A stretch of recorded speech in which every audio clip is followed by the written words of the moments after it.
Hello there.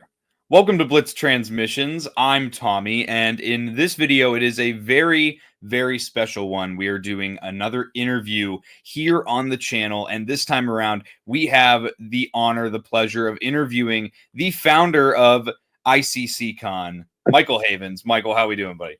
Hey, what's up, Tommy? How you doing? Thanks for having me on, man. I appreciate it. Of course. It's very exciting to have you on the channel. I've talked to you previously, and I did attend ICCCon in 2024. That was the first time I got to attend the con. I went with a ton of friends, met up with a bunch of friends from like YouTube on the collecting side of things. I took my dad and my brother with me last year. It was a lot of fun, and I'm super stoked for ICCCon coming up in 2025. And since you've been marketing the convention as of the last few weeks, I know you got a couple guests lined up already that you've announced. So I figured it was a perfect time to try and get you on the channel. And if you want to, just go ahead and plug ICCCon real quick. Yeah, well, it all built out of the Star Wars community, out of a bunch of nerds playing together and meetups and stuff like that. So it's 100% collector, fan run and driven. It really doesn't make profit or anything like that. What it does is we try to keep the costs and everything as low as possible. If you ever come to ICCCon, you'll notice the autographs, the toys, the stuff like that. They tend to be less expensive than at other places, and that's because we have a lot of collectors. And even with the toys, when you walk around, you have a lot of vintage toys and expensive toys and rare toys. And the reason why is because we try to keep the booths low enough for a big time 3-day convention with movie stars, so that the people can we can decide to not take a lot of people that apply for booths. So that way we kind of control the quality of the booths, and that's why you'll see some of the rarest toys in the world at ICCCon. But you also get to meet celebrities and hang out with them, and do all that fun stuff, cosplay. We have everything. It's a full-size convention, but since it's run by a bunch of nerds like us, it's very, very oriented to the things we enjoy. So we try to keep the lines shorter. We try to do better moving management. We try to let you party all night long, and they do room sales. And it's essentially like a 3-day sleepover. And that's what we're trying to do. That's what we're trying to create. And now this year, it's at the Embassy Suites and Convention Center. So it's the first year we're like a real boy. You know what I mean? It's like a legit convention center with a legit nice hotel on it. And even the lobbies, it'll be awesome. So come check it out. If you want to hang out with a bunch of Star Wars friends you haven't made yet, it'll be awesome. The website is icnashville.com, and you can follow it on all socials. It's at ICCC Nashville. And the reason for all the C's, it stands for Imperial Commissary Collectors Convention, because it all started from the Imperial Commissary Facebook groups. Sweet. I gotta say, I'm really excited for this time around. When we went last year, first of all, the food trucks last year were banging. Those were we could not get enough of the food trucks last year. Nice. But yeah, there's something very special about this convention. When you're talking about rare action figures, I know a lot of my friends, we collect the 6-inch Black Series line. That's what's on the shelves behind me here. And we got to see in the flesh the rarest item. There he is, Paz Vizsla. We got to see the rarest item at the room sales that the Black Series ever had. It was the Hasbro employee gift set of the prototype Chewbacca figure from 2015. Cool. My buddy Hybrid Toy Reviews actually bought it while we were at the room sales, and it's something that you hear about. It's a grail item for everybody, and to be able to just see it in the flesh, just as something as casual as a room sale, was super, super cool. And I know that every friend that I have online that has a channel, like my friends at Out of the Basement, Hybrid Toy Reviews, Monday Night Figure Ball, all those guys are constantly ranting and raving about ICCCon. We're constantly sharing the news, plugging the con, telling everyone you need to go, plug in the tickets. If you guys join my Discord, I do have a Discord channel for ICCCon news. Every time a guest gets announced, I share the tickets, the link for that.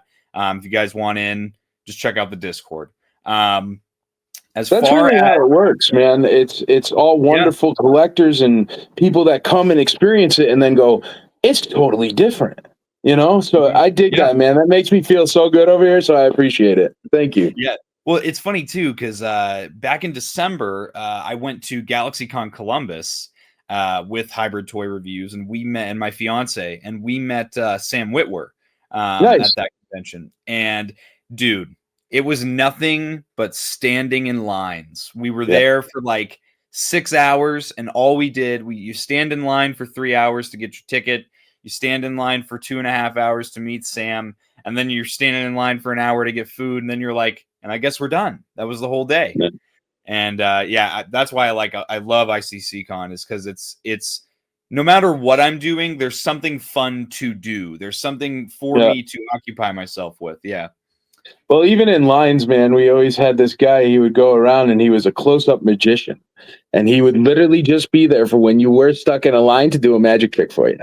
So like we do things like that, and there's always something going on, and there's always different schedules and times to try to push around things. So, because see, the whole thing is predicated off of I'll tell you the way it started. I was back at Celebration, and I love Celebration, man. It's big and massive, and sometimes you need to go to Walmart. But I was at Celebration, I think it was 2015, and I was there. My wife was there, and we had these VIP badges and a $750 badge around my neck, $750 badge around my wife's neck. And my buddy Dave O'Brien was there, so he can attest to this. If you go into the game room at ICCCon, he's the guy who runs the table games. Talk to Dave O'Brien and say, when Mike was at Celebration, what did he say? And what I did is I was drinking a $9 Coke and I was eating a $35 plate of orange chicken I wouldn't feed my worst enemy. And I slammed down the Coke and I said, we could do this better, man. It's not hard. You just get a building, you tell everybody about it, and you make less lines and you make less terrible food. And like, dude, this new place, it's so awesome because you can like walk to a Chili's. Like you can walk to there's a bar and a pizza joint and like Dunkin' Donuts and Starbucks, and you know what I mean? I have like, that's why it's going to be so great. And that's what we always used to do with the food trucks there. That's why we get food trucks. Where do you see food trucks at a con usually? And the reason why we do that is because con food is garbage and it's overpriced. Yes, it is. Yes. So why aren't you allowed to roll to a food truck and get a can of soda for $1 or $2 or whatever? You know what I mean? And that's what we try to do. Like I always say this, I say it's a family friendly event and you can attend on like a Sunday for less than it costs a family of 4 to go to just a movie. Okay. The thing is unlike a movie theater, if you want to bring turkey sandwiches for your kids so you could save some money, go ahead. Like, we're not going to stop you. We're not going to, you know what I mean? Obviously, don't eat over the $1 million Black Series thing. But you know what I mean? Like, we're all about the collectors, all about the fans. And that's what we're trying to do and trying to build. So that's why when people bring up ideas and stuff like that, the way the line is, or the way this is, or the way we try to actually change those things to make it better the next time. Yeah, it's really crazy, and I'm very excited. It's in its 7th year, man. So it's no joke. We're here to stay. Yeah. There was I'm super excited for this next venue. I saw you said something about like 126 vendor booths available, and this is gonna be great. Yeah, dude. It's so much bigger. It's actually 3 times bigger than the last place where you went. It's nuts. 3 times bigger than that. And the other thing about it is, that place was wonderful and everything, but it was smaller, and it was not really small. It was good size, but it was smaller. Yeah. And it was like this campus feel where it was like one hotel, like 5-10 miles away from literally everything. Mm-hmm. And that makes it tough. If you want to, at 3:00, go out with some new friends you just made and go like sit down at a restaurant, that was not an option unless you Ubered. Right. So now it's like you walk out the front door and you're in a bustling city where everything is right there in front of you. So I'm really excited about that too, because the best thing that we've been able to cultivate, and the reason why we're the only place in the world that doesn't shut down room sales. All room sales does is lose money for a convention. Because a lot of people would rather just buy a hotel room than have a vendor table. You know what I mean? Which it's a horrible business model. But you've been, dude. It's like magic. It's literally magic that happens. Yeah, you turn the corner and there's like someone with a cardboard cutout of Admiral Akbar in an Ahsoka costume, and you're like, what the hell? And you walk in and there's some of the craziest stuff you've ever seen for Star Wars toys. It's awesome. It's wild, man. Well, and the special times come out of that. I remember Angus McGinnis, God rest his soul. He just passed away, but he was at ICCC last year. He was gold leader, Y-wing pilot. And I remember there's a picture of him where he was at room sales and he was sitting on somebody's bed holding a vintage Kenner Y-wing, and they were talking about flying the Y-wing in the movie, like in somebody's bed. You know what I mean? Just sitting there, just chatting. And that's what happens. Those kind of special moments happen, and they don't happen anywhere else anymore. Yeah. So, man, I am so thankful that people are starting to get it and that you guys talk about it and things like that, stories like that move on, because it really, that's what's so special about it, man. And that's what's going to make sure it goes on way after I'm gone too. So that's why it's really, I don't know, man, you know, you're pulling a rock up a hill and it's really nice when that rock starts getting lighter. You know what I mean? Yeah, right. Yeah. Yeah. So the last thing on this, because I do want to talk about like more about you and your collecting habits and things like that. I have a video planned. I haven't mentioned this on my channel yet, but I have because I'm going to vlog just like I did last year for ICCCon. However, I have a separate video planned. I do not have a display for vintage Kenner toys in my Star Wars room yet. Okay. So I'm going to do a separate video this year. I have this shelf here, and I'm going to bring this shelf with me. And the video is going to be titled something along the lines of, you know, basically I'm going to fill the shelf with only vintage Kenner stuff that I find at ICCCon. I'm going to maybe get a couple little sealed things, some loose figures, a little vehicle set, a creature set, and I'm going to see what all I can find. So I guess my question for you for that video will be, what recommendations do you have for something like this? It's probably a good almost 20 inches across. What do you think should go on this shelf? Are you looking for one toy, one figure, numerous toys, numerous figures? Give me a handful. I'll write them down here. You know, you could probably grab all the mini rigs, man. They'd be somewhat inexpensive and they would all fit on there. That's a little bit on the boring side, but still, they're really cool. Me personally, the way I am, I'd get Boba Fett's, just Boba Fett's. Do an entire Boba Fett army just covered in Boba Fett's. I don't know. Have you seen my tower? It's bonkers. Like I have a lot of Boba Fett's. But that's me personally. But no, there's nothing that looks good on a shelf about that size as like a Millennium Falcon. And you can do well with that. And that way you can also put a bunch of different figures around near it. Or even one of the Hoth play sets, the Imperial play set, and the two Hoth play sets. You could get both of those and make an entire Hoth scene with all the Hoth guys and stuff like that. And that way they got little pegs to stand on, and they're two fun play sets. They're pretty inexpensive, except the Imperial probe droid has gone up in price so much because people like just the Imperial probe droid. There's a lot of Hoth play sets out there where the Imperial probe droid is no longer on it. But that would look really cool, and it would fit in your shelf perfectly. The two Hoth play sets. That's what I would go with. Yeah. All right. I wrote those down. I'll keep those in mind while I'm looking around and I'm doing that video. I'm going to try and pick up stuff, some from the sales floor, some from the room sales, try and keep a healthy balance there. Yeah, I'm super excited about it. But see, then you could get lucky if you what I suggest is you picking your favorite scene in Star Wars. Okay. And then that way you can be like, oh, if you want a Bespin playset, say, those get expensive because they're just cardboard and all ruined. Not all of them, but 90% of them. But if you go with something like that, then you could get like a Slave One over here, and then you could have Boba Fett like pushing the carbonite with a couple Bespin guards, and then you could put a Lando in there and a 3PO in the bag on a Chewbacca. Or if you go with Hoth, you could get like a Tauntaun, and you can get snowtroopers and rebel commanders and stuff, and like make it really cool. You know what I mean? Like if you pick a scene or a section of Star Wars that's your favorite, then you can build that out. And shoot, man, if it's the one, you grab an Imperial shuttle and just line up about 50 stormtroopers and pop a Darth Vader and an Emperor on there, and you're done, man. A couple ERGs, you're good to go. See, now you got me thinking, well, I could do one with the cantina, one with Jabba's palace, one with this, and now I'm already thinking more than just one shelf. So I'm sure this will start the next one shelf. Yeah, no. You know what? When we get to the part, because you're going to be like, why did you start recollecting, right? I can tell you why I started collecting, but if you want to talk about why I started recollecting, it's right there. And this is where you're right at the beginning of. If you make that shelf, dude, your house is going to look like mine in 5 years.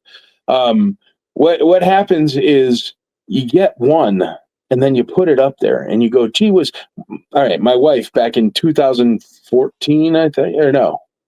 Gosh, how long ago? When did I start the IC? 10 years ago. Gee whiz. 2014 was 11 years ago. That's bonkers. Okay, anyway. For my anniversary in May in 2014, my wife got me a Luke Stormtrooper. Because I always wanted a Luke Stormtrooper when I was a kid. I always hunted around for one, never found one. And I happened to tell her at one point, and she was super cool and thought of it and got me one. So I took them, and I had this awesome bonus room that had a pool table and a bar and a this and a that. And, it was nice. These two giant love sack squishy things and like a poker table in there and all this stuff, right?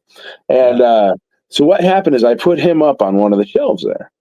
And I was like, that's cool, but he's all alone, So I called my mom, and I'm like, Mom, you got any of my Star Wars stuff? I used to have that closet. It was all Star Wars stuff. I had it all set up, and it was really cool, dude. Like, you open the doors, and I had like a drumstick tied to. You remember that C-3PO and R2-D2 bank that you push down the button, and it would be like, I'm C-3PO, and this is my counterpart, R2-D2. So I had that all hooked up, so when you open the doors, it would push down the drumstick and hit the button up there and play it, and then it would play the Star Wars song, So it was like automated before automated exists.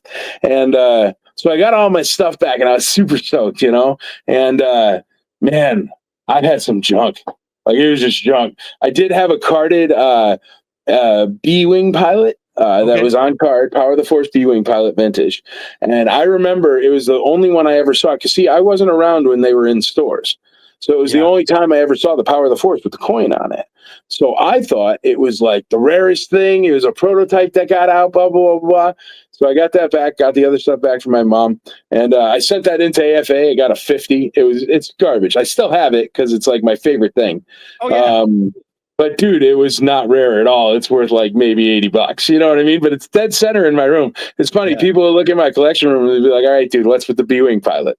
Because it's AFA 50, but it's like, I thought that thing was buying me a yacht when I grew up. You know what I mean? And, but that's wonderful. They always say the best part about buying a lotto ticket isn't, actually winning the lotto. It's that feeling you get all the way up until you lose, Yeah.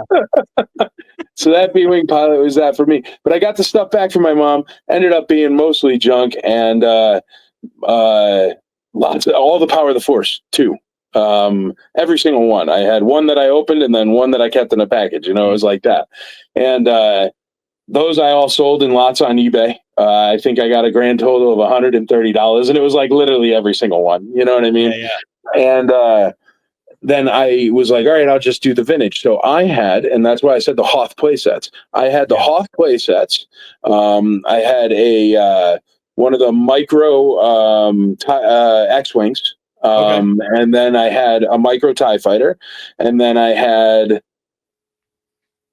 some other Hoth stuff, and I think a Millennium Falcon. Okay. And so that's what I put up. And then I'm like, well, that looks cool. And I still have that shelf up there. There's like one shelf that's just like the stuff I had when I was little, Yeah. And so I had that one shelf up there, and I'm like, well, maybe I'll just do the complete set since I got that Luke, right? Yeah. So I started doing the complete set, and I started doing that. I'm sorry. Do you want to talk about something else? I'm just going off on a tangent. No, all right, cool. Good, man. I love hearing this. So I'm going to get the complete set. And what do you do when you're buying loose complete figures? You go tag sale to tag sale looking for Darth Vader cases, the Darth Vader head filled with figures, right? So I was doing that just constantly. It was just like me and my wife go out Saturday morning at like 5 a.m. and just knock it out, you know? And so I'm doing that, buying up Darth Vader heads, and all of a sudden you got 7 Wickets and 10 Emperor's Royal Guards, and you're still trying to complete the set, but you're completing it that way. So I found out that Facebook, like I had Facebook, but I like didn't use it at all, ever, like ever. And then I found a Star Wars group on there. And it was a vintage Star Wars group, and I joined it, and I was like, oh, cool, look at all these things that people have, you know, and then I tried it out. And then, but what I started doing is I started giving away a complete vintage figure every Sunday. I'd put it up there, and what I would do is I'd zoom in really, really close, and I'd take a picture, and I'd make it black and white, and I'd write, who am I, on my phone, you know, and just put it out there. And then people would type the guesses, and whoever got it first, I shipped the figure to. So what happened is the guys on that group were like, oh, this is some dude trying to run a scam and blah, blah, blah, blah, and he's trying to get your addresses so he could steal your Star Wars stuff, because you know how it is. It's the internet. Yeah. And yeah. So I was like, you know what? Forget you guys. I'm going to start my own group.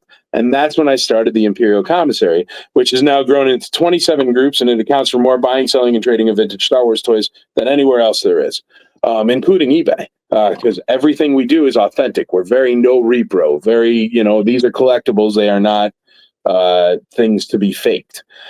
So, and that's the major point with the IC, is something that I noticed that the other groups didn't have. And the reason why I created it was, if you didn't have the biggest collection, people would bang on you. And that's garbage, man. I mean, if you have more than 2 figures, you have a collection if they're displayed. Yeah. And every single collection is special to that person. That's the best part about collecting. You never see 2 that are the same.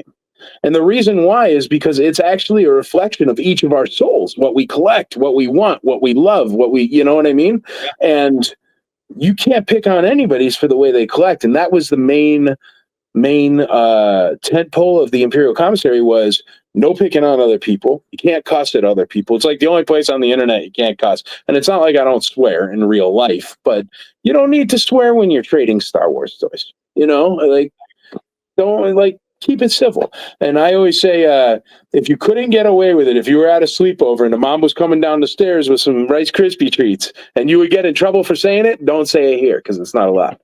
And we wanted to, when I did it, it was just because I didn't like those kind of things, but I loved the Star Wars thing. Because, see, in real life, I own a trucking company and containerized freight, and I move it out of New York, New Jersey. It's rather large, and it's really, really crazy hard work.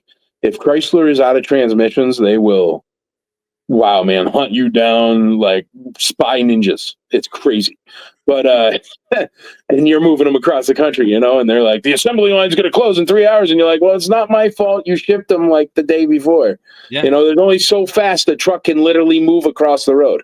But, so I was dispatching those forever, and I had this company down here, and it ended up being that I had a little bit expendable income, so I could do the Star Wars buying and stuff. And then once I started getting it in there, man, the stuff in that bonus room started, the pool tables started mattering less. Yeah. And the looking at the toys or playing with the toys or displaying or whatever started mattering way more. You know what I mean? It was really weird, because I would have never expected it. Like, you talked to me 15 years ago, and I'd be like, yeah, I like Star Wars movies and blah, blah, blah, blah. You talk to me now, and it's like, sure, you want to call Boba Fett? You know what I mean? Like, it's bonkers. And it just kind of like, so that's why that little shelf that you're starting, then you've got no chance. It is going to be like, but we started the IC, and I've given away a bazillion of those figures. I think I did it for like 4 years straight. The only reason why I stopped doing it is because there started being people that would take a card back and set it up by their computer, and they would just go down the card back as soon as I put up the picture. So, yeah, man, it was like, dude, that's technically legal, but it's, you know, and it ended up becoming like a typing contest every Sunday. And I'm like, forget it. Yeah. But I don't know, man. It just, and then I completed that set, and I said, well, maybe I'll get them in on card. And then I completed that set, and I said, well, maybe I'll get one of the Power of the Force or the droids. And then I got every single card with a coin on it because of that stupid B-Wing thing I did back in the day. And I don't know, man. And then now it's grown so far. I'm on like, oh, I could use a weird bootleg from 50 years ago that no one knows what it is and everyone thinks is fake, but I happen to know the guy that like it was in his closet. You know what I mean? Like I'm the idiot that's out there now, and I buy like $80 pieces of paper from newspapers 50 years ago in France. Okay. You know what I mean? Like, yeah. You'd never run out. You just there's always something else. There's always something else, man. But I don't know. I love it, and it is an escape, and that's what the wonderful part of it is. Real life is stressful for all of us. And I find people that collect Star Wars toys tend to have some of the most stressful jobs that exist. I don't know what that correlation is due to, but it is an escape, man. I mean, you can literally go to a galaxy far, far away. I am 44 freaking years old, and I watched Empire Strikes Back on Sunday. You know what I mean? Like, Star Wars is cool. Do more Star Wars. And I totally echo pretty much everything you said there. It was the collecting aspect of it is funny because I started with Black Series in my adult life. Actually, I think I started with Funko Pops in my adult. I was in college and I was like, oh, like, I'll buy some Funko Pops of the Mandalorian, and whenever the Rise of Skywalker was coming out, I was like, oh, I'll buy a couple Funko Pops of the Knights of Ren, and I'm like, okay. And then I started getting more, and then I had like 200 Funko Pops, and then I started getting into action figures again, and I'm like, Funko Pops are lame. Let's sell all those off, and let's get into the action figures. Well, I told myself, I'm only doing clone troopers, stormtroopers, and like the main heroes. Then I started getting more. Then I bought like Cara Dune and Greef Karga, and I go, well, I may as well just finish all the Mandalorian characters. And now I have over 300 Black Series figures. I got into Hot Toys, and that's been a slippery slope for me as well. I bought, my dad ended up passing on to me because that's part of the reason that Star Wars was just, I was done from the start, basically. My dad was a collector before I was even born. So nice. After he got out of the Marine Corps in the 90s, he was collecting Power of the Force 2, Phantom Menace, like everything. He was buying 2 of each. I know he did like Attack of the Clones series as well. And so he started giving me huge chunks of his collection. And so now I'm sitting here like, oh, well, now I got to get this because it goes with the set of the collection that my dad gave to me. And then it just kept on growing and growing and growing. But once you see the exact empty spot you need to fill, it's very easy to be like, oh, I need that one. Or when you start going, well, I could get this, and if I move this around, and if I add a shelf here, then I can put the. That's the constant. I'm constantly finagling ways to add stuff to the collection. But I always say the most difficult thing for a collector collect is space. Yes, yes, and the other thing that I definitely agree with you on is like when you're talking about the correlation between Star Wars enjoyment and the stressful jobs that we work. My job, I'm constantly dealing with crazy things. Those of you who know me, you guys know what I do for a living, and it is we deal with some stressful stuff, some traumatic stuff, and Star Wars is always the thing. Some days if I'm stressed out, if I'm maybe not feeling like going to work too much, I just come in here, I sit down for 10-15 minutes, look around, take it all in, and then I'm like, okay, I'm reset, I'm ready to go to work, I'm ready to work hard. And I talk to a lot of my buddies that collect, and they work blue collar jobs, they work hard hours, they work long hours, and this is our common thing that we can all. It's lighthearted, it's fun, and I like to try and keep it that way. There's obviously stuff in Star Wars that I don't like and isn't my cup of tea, but I'd rather just stick to the things that I do enjoy.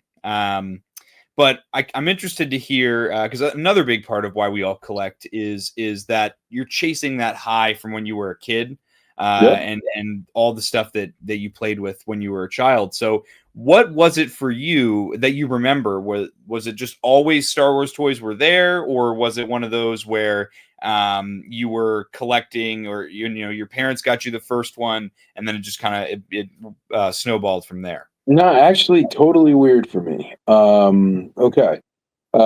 Yeah, fun story. My grandma, she lived down in Seymour, Connecticut. Okay. And at my grandma's house, as long as you ate the food, and she was old school Czechoslovakian.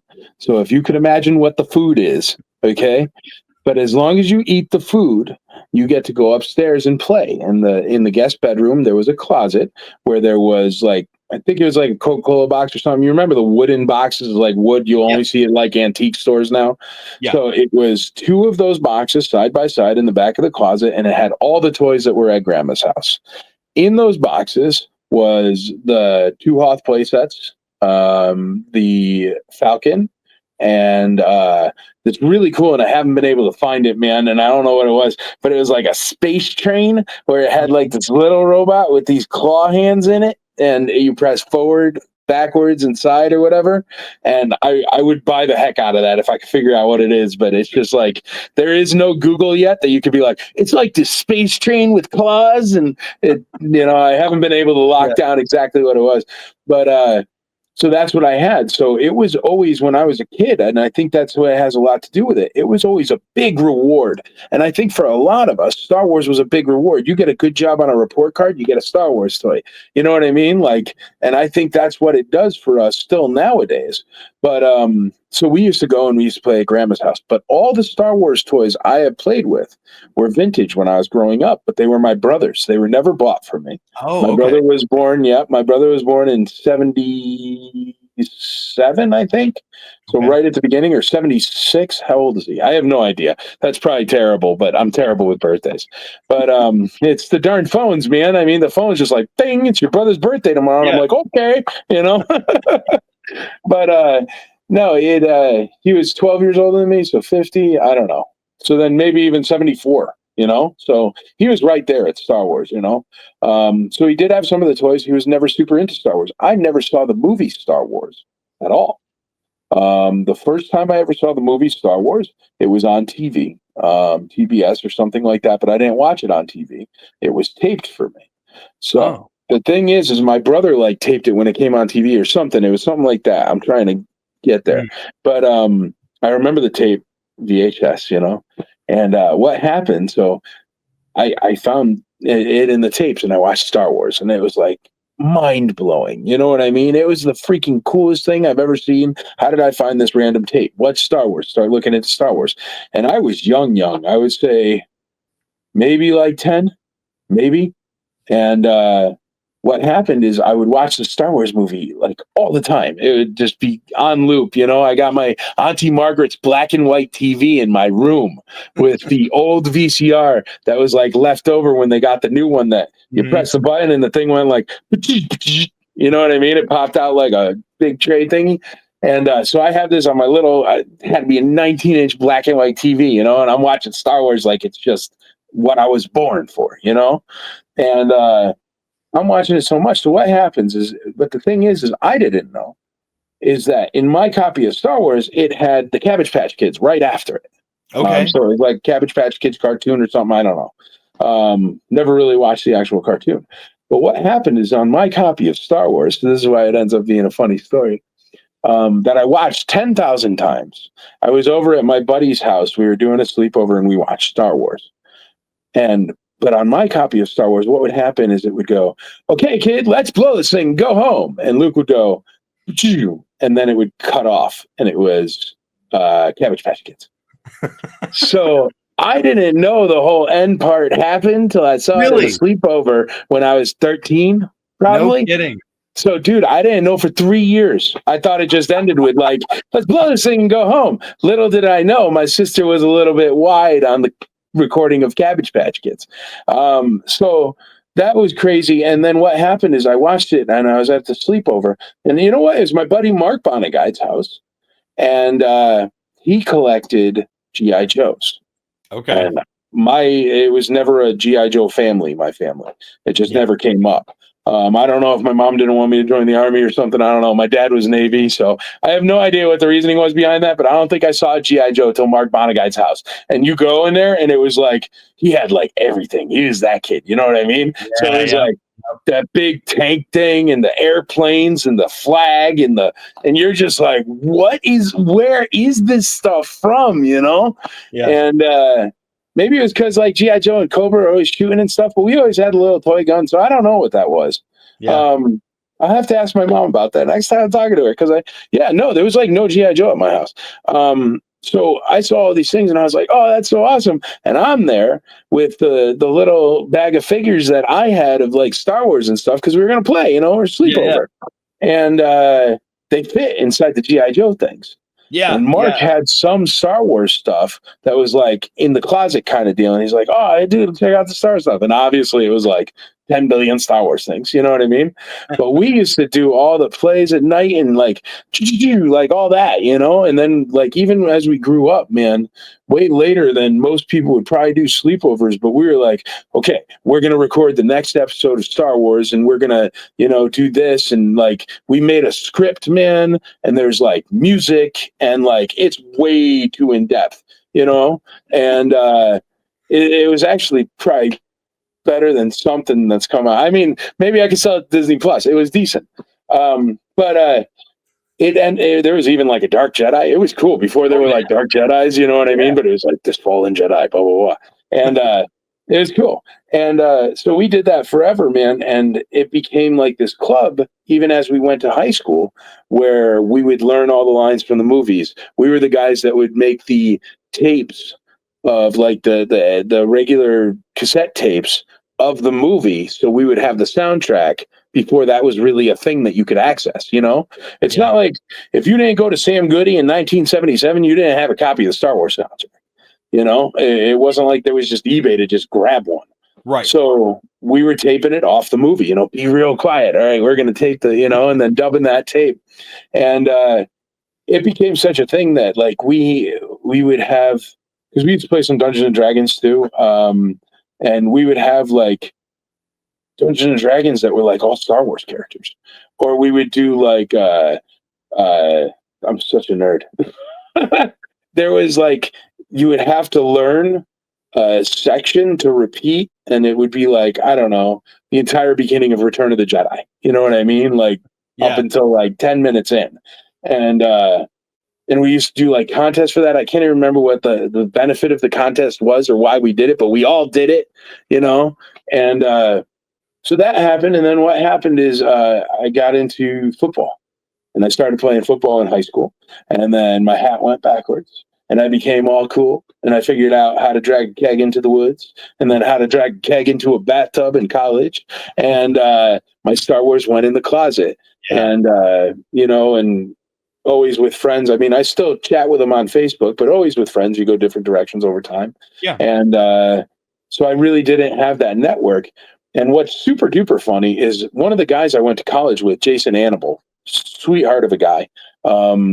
I went to college with him 4 years. I literally like dorm room next to him. We were best pals, and he didn't know I liked Star Wars at all until he wrote me, and he's like, "Are you the Mike Havens that went to Mount St. Mary?" And I'm like, "Yeah, dude." And he's like, "I'm Jason Annable." And I was like, "Dude, Jay, what up, bro? How you doing?" And he's like, "Do you really run all this Star Wars stuff?" And I'm like, "Yeah, man, I love Star Wars." He's like, "Dude, I love Star Wars." But we never knew it was like, what's the latest Diplo track? Or like, you know what I mean? Like, what's the stupid crap you talk about at college? It's certainly not Star Wars. So he's actually the admin that runs all the Facebook groups now for me. You're kidding. No joke, dude. And I like went to college with him. We were best buds and never said the word Star Wars ever to each other. Wow.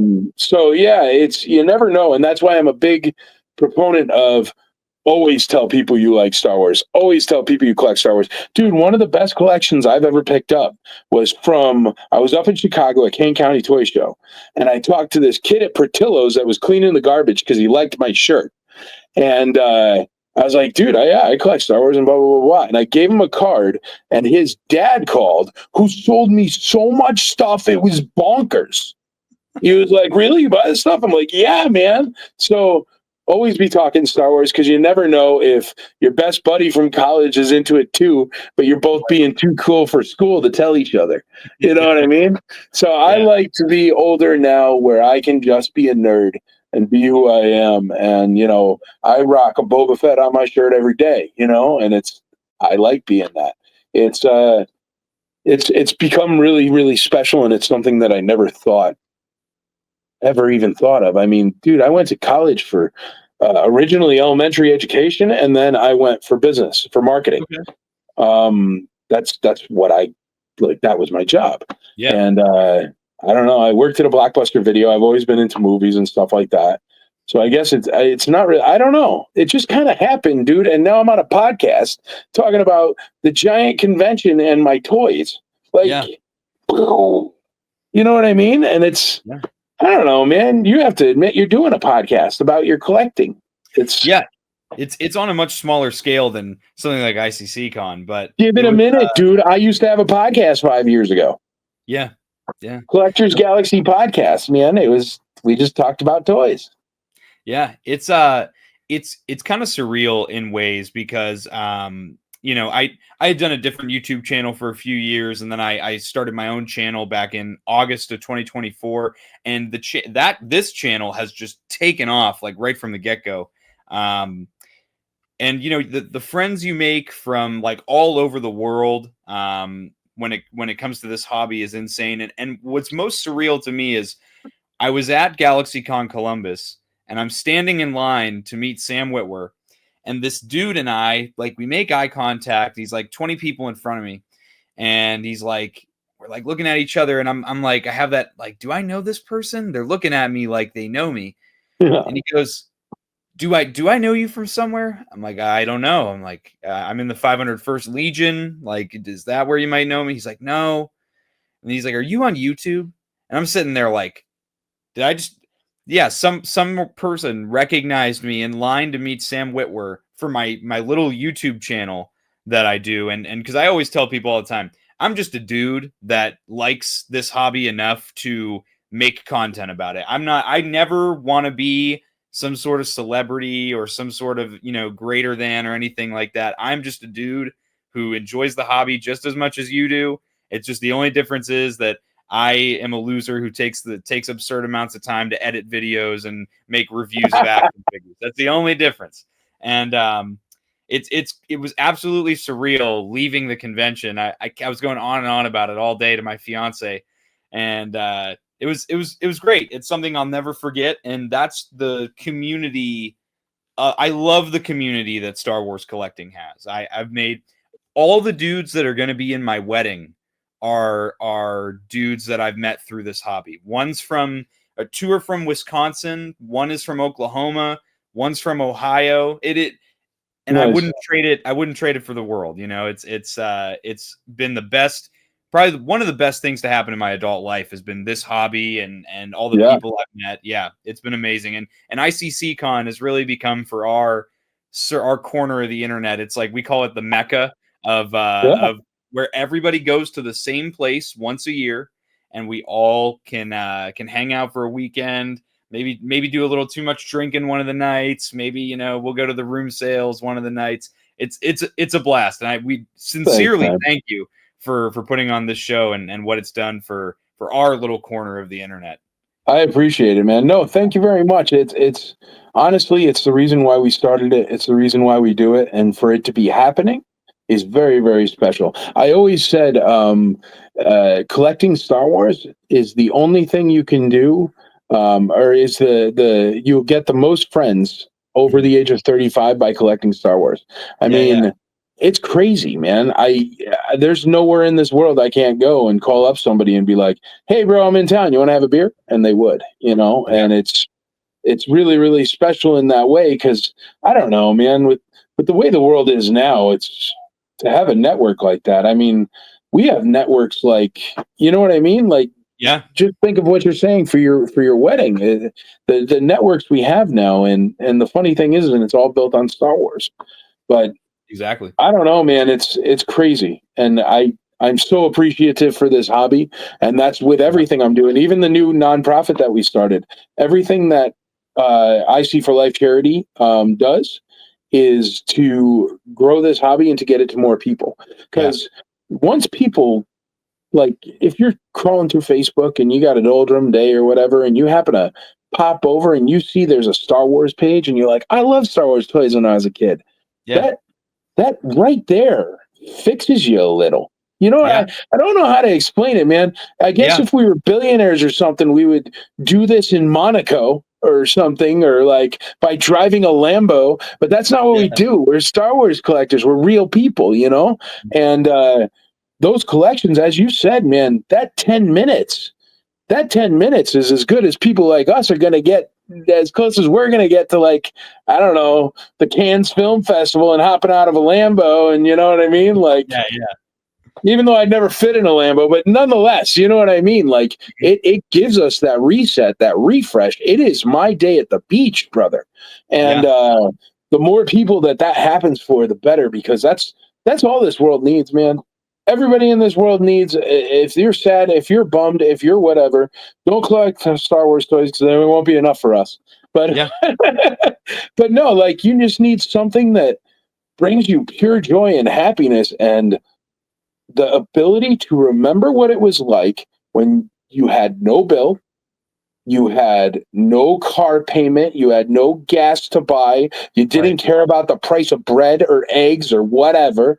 Like, do you know what I mean? And that's what Star Wars does. I am never sitting in my Star Wars room being like, well, I got to do my taxes for next year, ever. That's another thing. That's why I like clear all the vendors and stuff, man. And I always say, no corporations, just fans.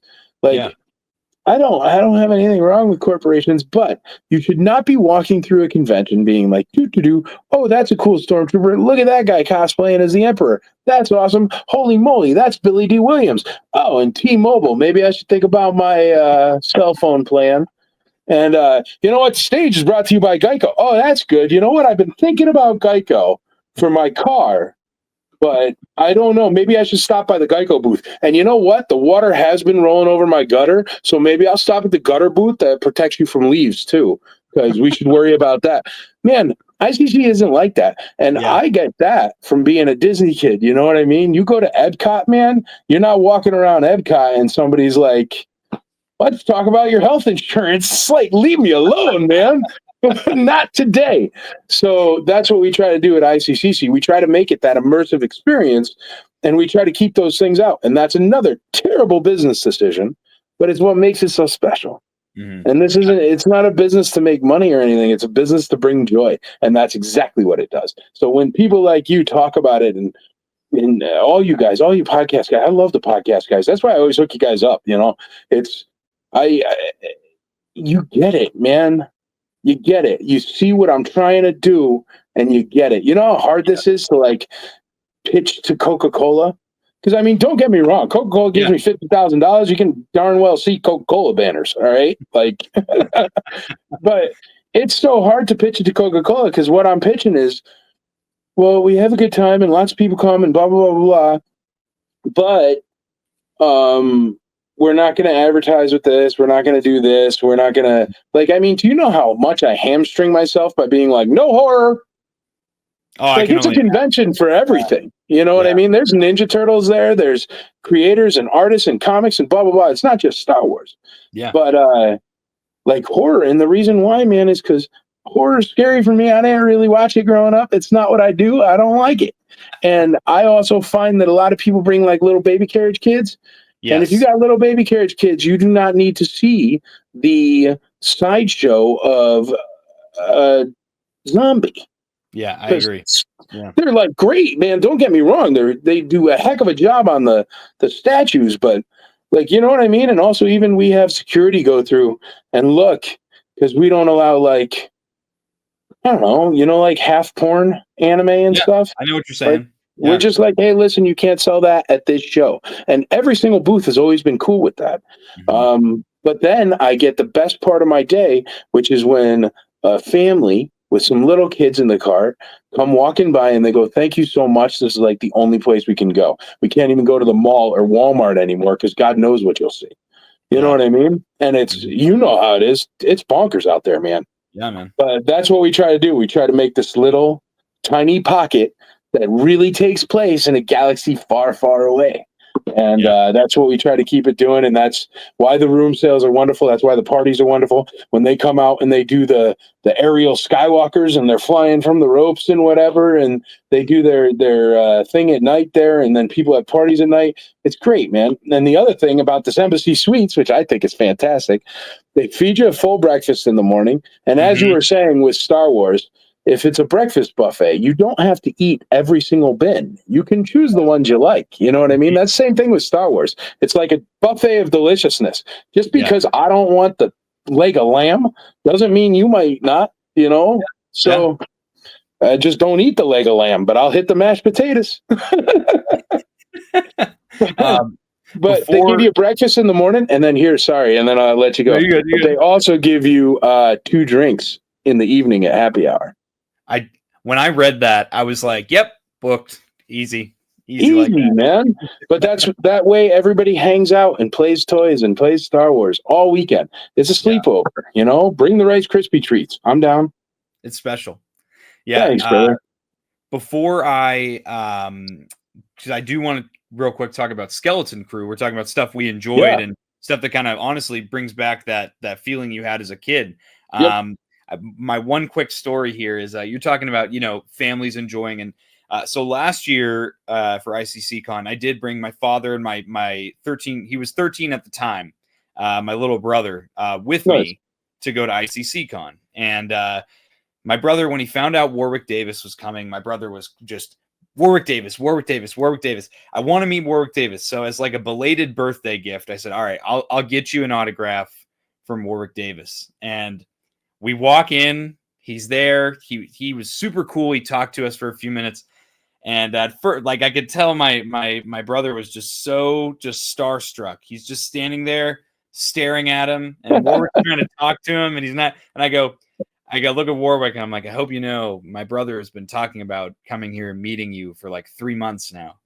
And he completely, like, you know, he completely switched up, like from just being like, you know, how was your trip, blah, blah, to like asking my brother direct questions, got him to answer a few questions. We walk out, my brother looks at me and he's shaking and he's like, I just got to meet. And that is the really, the special thing about this convention is, you know, it's really as enjoyable for me as it is for my dad, as it is for my little brother. Every generation can enjoy exactly it equally as much, and it's not just for one demographic of people. And that's I think you've absolutely crushed it with that goal of trying to create a convention for multiple generations of people. Thank you. Yeah. Man, because that's one thing I've learned, man. It's Star Wars. It doesn't have an age group. It doesn't have an age range. And that's the thing. This convention is a bunch of things. See, that's the problem. I'm a big Star Wars nerd, and you got all that Star Wars behind you. So I'm only like, oh, it's super fun for Star Wars and Star Wars and Star Wars. But it's not even just a Star Wars convention. Like, it's a legit convention. It's just, I love the Star Wars part. Dude, I was sitting, all right, so I pick up Ian McDermott, right? And I'm in the back of, like, the super minivan or whatever the hell it is. It's, like, got the lights and the whatever and big leather seats and, you know, and, I had Return of the Jedi playing, right? And because I was like, dude, when the Emperor comes out, you know, hit play on Return of the Jedi. So it's like the beginning part, you know? And so anyway, he hops in and he's like, oh, I'm on TV. And that is like, I'm a nerd, man. It was bonkers, all right? I'm in this limo thing with the Emperor of the Galaxy, you know? It's a trip. And he goes like this. He goes, you see that right there? And it's the Emperor walking down the ramp, okay? And he goes, do you see how I'm like stumbling? And I'm like, yeah, I see how you're stumbling. And he's like, well, I've had to walk that way as the Emperor. He walks perfectly fine. He actually went to, I was out at Anaheim for Celebration, and he like got me in the back of like Disney World, dude. It was like this metal triangle badge. It was bonkers. Like I got to like, but the reason why I'm saying that is not to be like, ha ha, but to be like, he's like super fit, man. Like we were walking across Disney World and I'm like trying to keep up and I'm like, you know what I mean? And he's just rolling. And But so he was like, that's why I had to walk like that for years. For every time I do the Emperor, I have to walk like that. And he's like, and the whole reason why I walk like that is I had these contact lenses and they just had slits at the time in order to make his eyes yellow. So all he could see through was this little slit. So he couldn't see Darth Vader or the ramp. So that's him trying to feel his way and catch to the ramp. Dude. That's why the Emperor walks like that. So I was like, dude, that's so cool. And those kind of things have happened so many times. It's like, dude, I'm just a kid that was watching Star Wars that cut off by the Cabbage Patch Kids. Like, I love this stuff. And I happen to be this guy so dude, I get you, man. And I'm so happy that you guys see it. And I'm sending you on the next 5 podcasts I have to do, because everything you said is exactly what I want to get people to understand. Yeah. It's not about the money. It's not about what you can and can't do. It's not about how many toys you have. It is about being friendly and human with other people and making friends and making magic. And dude, it is everything Walt Disney dreamed of a million years ago that has been a bit corporatized. You know what I mean? Yeah. So, yeah. But luckily I started a nonprofit, which is going to pay for everything, even after I kick the bucket, so nobody can ever corporatize this.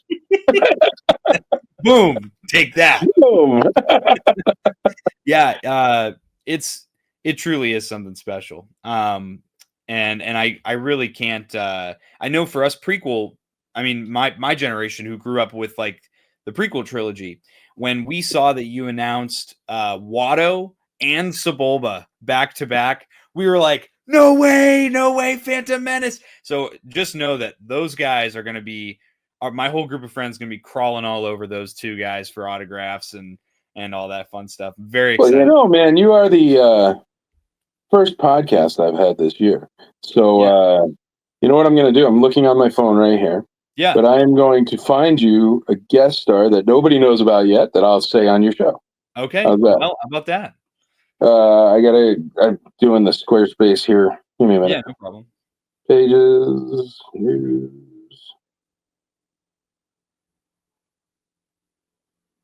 Okay. Here, you're a prequel guy, yeah? Yeah. Okay. Ton Wee is coming. No way. And she's really tough, man, because she never signs here because she's from like New Zealand, dude. So it's like a 20-hour flight or something. But she happened to come across my plate the other day, and I was like, done. I was like, because I'm trying to do a little prequel-y thing, because I do appreciate that most of the world is younger than me.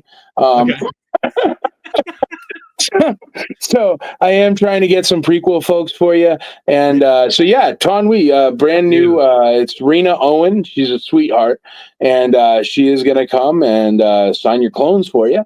And if you need any more clones, you just have to let her know, and she'll get them in processing. A million more well on the way, yeah? That's right. Dude, but yeah, awesome. No, we're trying to hook it up for everybody, and we're trying to make it special for everybody. So. Yeah.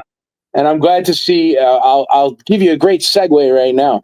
I'm glad to see the Skeleton Crew out there because it's really starting to bring in another generation of Star Wars fans. Yeah. And that's special. So, yeah, man, I dig it. You dig it? Oh, yeah. And real quick, I do just have to say thank you for very impromptu sharing a guest on this interview here. That was awesome. No worries, brother. And again, I'll send you a graphic with all your editing. You can cut it in. How's that? Yeah, sweet. How about that? Perfect. I'll send it to you after the show. Awesome. Thank you.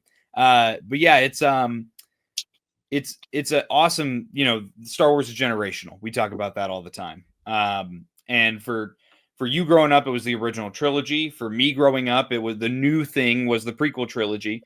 Although, we still had the original trilogy being just as important. We're in this era right now where there's so much Star Wars that's coming out. And the latest series to hit being Skeleton Crew, I think really took a lot of us by surprise. Because I don't know about you, I didn't have any expectations for it. I didn't really know. I knew it was going to be 80s inspired. I knew it was going to be a kids show more focused on, and I'm like, all right, I'll sit down and I'll watch this. And I'll tell you what, from beginning to end, I was in it and I loved every single moment. And I'm interested to hear your thoughts, because I know on social media, I saw you posted, you were saying, if you're burned out with Star Wars right now, watch Skeleton Crew. Yeah, to be honest, Acolyte. just let me throw out the Acolyte thing. Acolyte was not my favorite thing. I think it had the best hand-to-hand combat in all of Star Wars. Acolyte was not my favorite. My biggest problem with Acolyte is a lot of parts of it were not. I don't understand why they don't just like give us like 10 Star Wars nerds like a pre-copy, and we could be like, listen, if you want to do all the witches and stuff, that's totally cool. Just give them a little tiny bit of red paint, you know, and then there'll be Night Sisters, and everyone will believe you. Yeah. You know what I mean? Like there were little things like that little tiny tweaks that could have made it a good show. I agree. Like for example, you know when there's like the scary monster that nobody knows what it is coming out of the cave? Yeah. Don't make that Darth Plagueis because we've been talking about it for 20 years, for the love of God. What? Like everybody and their cousin's been waiting to meet Darth Plagueis since he's like, you want to hear the tale of Darth Plagueis the Wise? And you're like, yeah, dude, I want to hear the tale of Darth Plagueis the Wise. You know what I mean? And it's you're going to just have him be like, coming out of a cave? Like, come on, dude. What? Like, what? And you didn't even explain who he was. And if you even bothered to look at the timeline, you would be well aware that he wouldn't even be that age at that time. So it's just like, bonkers. He should have just been a dude. If they rolled out a dude in a suit and was like, there's Darth Plagueis, you'd be like, oh, word, that's Darth Plagueis. But they didn't. It was like some weird monster guy in a cave that nobody explained. And that frustrates me. Also, I'm wearing the bottom of my kimono or naked Jack dude thing that has come into Star Wars doesn't need to be there. We don't need that. You know what I mean? We didn't even get Princess Leia in a gold bikini until Return of the Jedi. We were perfectly fine in Empire and Star Wars watching all clothed people. You know? That's not what I'm here for. There's plenty of places dedicated on the internet for that. But I don't know. I don't like those little things. And I think those little things could be super easily fixed. I mean, you know, in editing, you edit. Like you cut 35 minutes of the Acolyte, all of the Acolyte out, and you paint some red stripes on the Night Witches or Night Sisters, and you're good. Yeah. And you could even like wield it in. Like everybody complains about those speeder bikes, the speeder bikes or whatever, you know, the chromed out different color speeder bikes in mopeds on Book of Boba Fett. Yeah. Everybody complains about that. Here's the thing. If you would have weathered them, like vehicles that are on Tatooine, they could have been still painted and everything. If you would have rolled Darth Maul with some crab legs out of that back room, people would have gone bonkers. Yeah. That would take 10 seconds with any Star Wars fan to be like, listen, Darth Maul is still out there and he's like half animatronic like them. Maybe he could be their leader guy or something.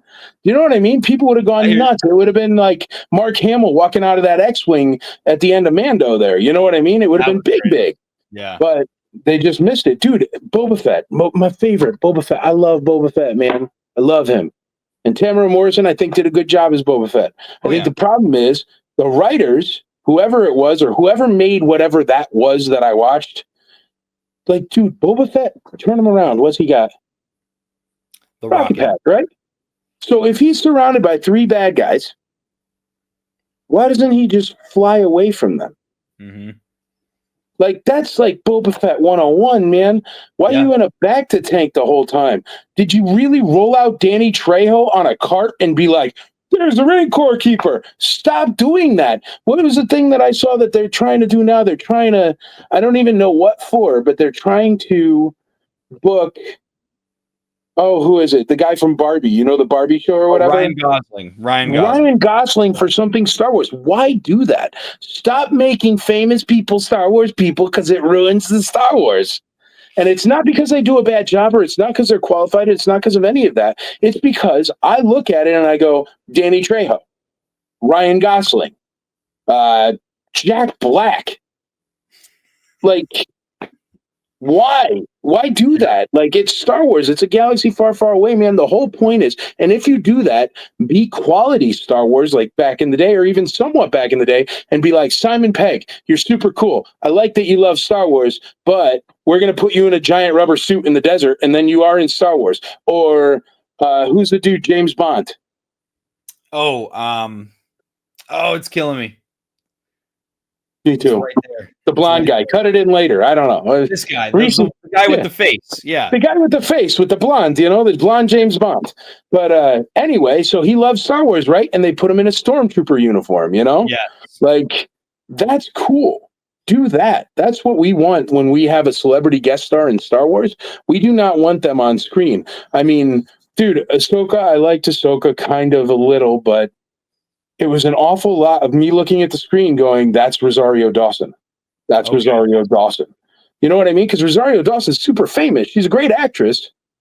Yeah. But make like Jane Stevenson from Mickey D's Ahsoka, and then I'm cool with it.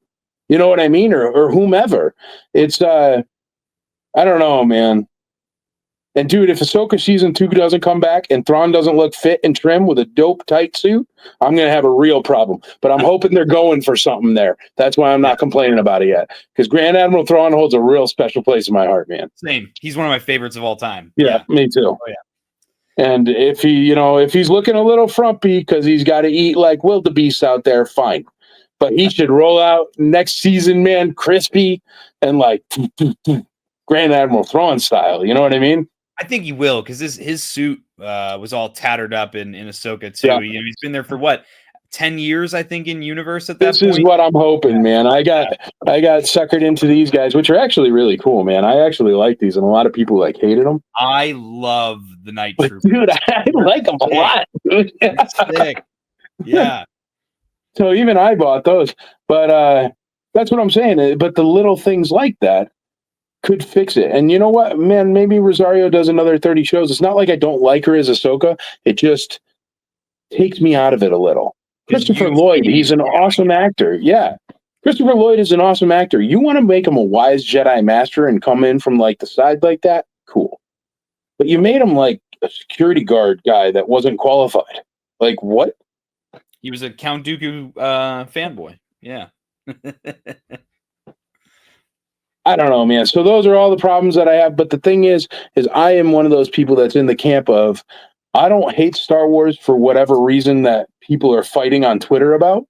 Yeah. I just get offended by didn't you read the book? Dude, when he floated Leia in that movie and bombs had gravity for some reason, and they ignored that the B-Wing existed and used the world's slowest bomber device ship thingy in the world. But when Leia floated through space, okay, fine. I understand you can slow your breathing and blah, blah, blah, blah.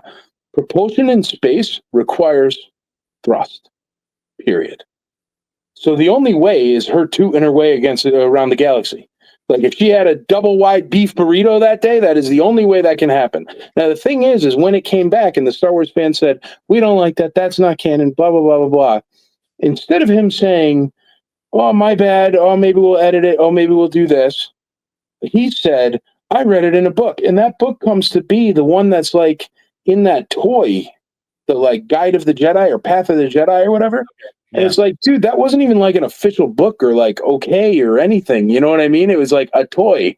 It's like, don't do that. And those little things drive me nuts, man, because it doesn't need to happen. I did not have to have Benicio del Toro, who is a phenomenal actor, be used for the world's smallest part just to say, yes, both sides of the government are corrupt. Like, really? Did I need it? Was like, you ever see, what was it? Don't Be a Menace while drinking your orange juice in the hood back in the day? I don't think so. Terrible movie. It was the Wayans brothers. It was like a goof on Friday.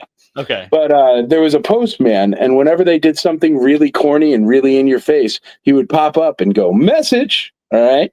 So that right there, man, it was like, that postman is all I could think about at that time, because it was the whole reason Benicio del Toro was there was to take the conflict diamonds, which was that metal, right, that she wasn't supposed to have, and then to go onto the ship and type up the things so the X-Wing pops up on the graphic and the TIE Fighter pops up on the graphic with the same Boeing making them. Dude, I do not need to hear about the problems with corporate America, in space by Benicio del Toro. What did he do in there besides that? Tell me. What did he do? That's a good question. I don't have an answer for that. Who's Benicio del Toro, man? Have you ever seen Snatch? It's phenomenal. He's a great actor. Use him. Mm-hmm. You know, he could have done something, a cool laser fight, fly the ship really good, nothing. He sat on a couch and was like, didn't you know that both sides are funded by the good guys? It's like, dude, come on, man. Like, oh, but that could have been fixed. And that little bit could have been taken out. And there is not a Star Wars fan on this planet that when he handed Luke Skywalker that lightsaber and he goes like this, wouldn't have said, bro, that's a mistake. If you would have let him see it. Or when Luke Skywalker walks around the freaking thing and he's like, oh, let me milk this goat thing on the wall. What was that, dude? So those are but even that, man, could have been salvaged with 20 minutes of good editing. Just let a few Star Wars nerds see it and we will fix everything, because you make a really good product. Dude, there were scenes in Acolyte I loved. There were scenes in Book of Boba Fett I loved. Book of Boba Fett was kind of so bad, though, and they figured it out, that they put the first 2 episodes of the next season of The Mandalorian in the middle so people wouldn't just light the place on fire, which was bonkers. And I think the whole reason why I got off on this tangent, I'm sorry, is because you were talking about, oh, you know, I didn't really know much about Skeleton Crew. I know, because they used it just like my beloved Solo to put a patch on the bleeding wound of Acolyte. And that's what they did with Solo, and Solo was beautiful and wonderful and awesome. And they did it because of that Rian Johnson movie. And they just, do you remember? They were like, we fired the director, we got Ron Howard, it'll be out next week. And you're like, what? And everybody on the internet was shredding, what was it? The Last Jedi? Rise of Skywalker? Last Jedi. It was Last Jedi. Man, I liked the first movie and the third movie. I know a lot of people out there didn't, but I loved them. I've watched them a million times since. And every time I watch that one in the middle, because we're Star Wars nerds, and I don't care, man. It could be like the holiday special, and I'll still get to it once a year. You know what I mean? Like, it's just not. It could have been fixed.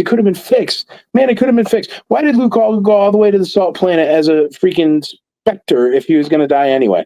Why didn't he just roll down to where the X-Wing could be seen and be like, with the Yoda song from back in the day, and we all would have cheered, and then he goes, flies, fights Kylo, dies because that's the way they wanted to go with it, which I still think was a mistake, but doesn't matter. Still could have happened. But he could have done it in person, and he could have also raised the X-Wing out for every single person that loves Empire Strikes Back, which is everybody. Mm-hmm. How do you miss that? And they did in the third movie then. Yeah, but that's because dude came back. What's his name there? J.J. Abrams, and he's like, hey, listen, guys, I'm a Star Wars fan, and you totally ruined my Snoke guy. Dude, for a year, I was hashtagging Ezra is Snoke, because I thought it was Ezra from the Rebels, right? Yeah.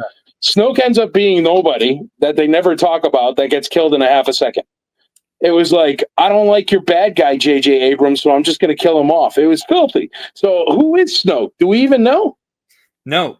He's just, in the third movie, they made it so that he's, there's multiple Snokes and that he's a clone of like a conduit for Palpatine.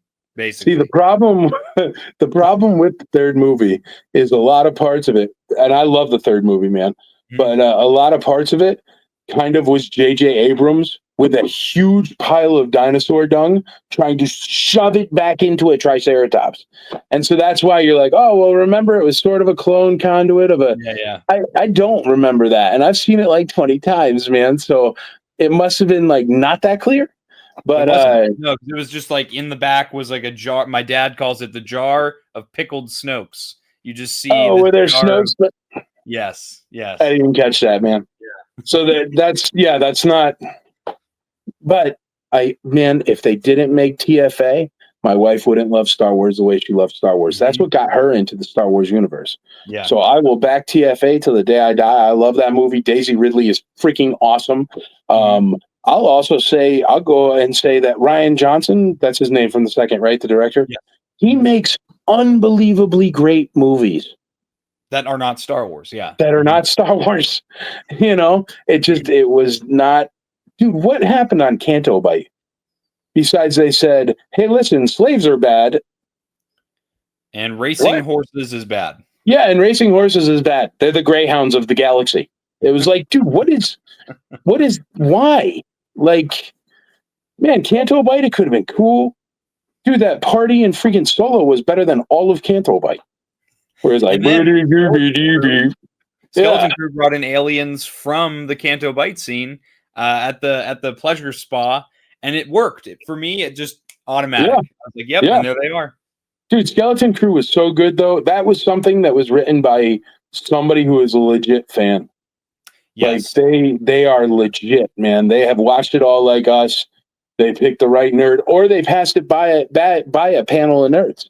You know what I mean? I don't know what it was, but there were things that happened in that show, and I can't really put my finger on a lot of them right now, but where I'd be like, oh, that's awesome, because it was like a kickback to the most random thing from like 77. Like that the nobody's going to know. The babies are watching the hologram from the holiday special of the Yeah, circus. Yeah, exactly. And then you see the ones that are just the haters on the internet being like, this is so weird. What's this guy? And it's like, dude, aha. And that's when you can sniff out who's the legit Star Wars fan and who's just the hater there to cause problems to get likes. Yeah. You know what I mean? Because any legit Star Wars fan would look at that and be like, that's kind of cool, even though it is a goof, you know? Yeah.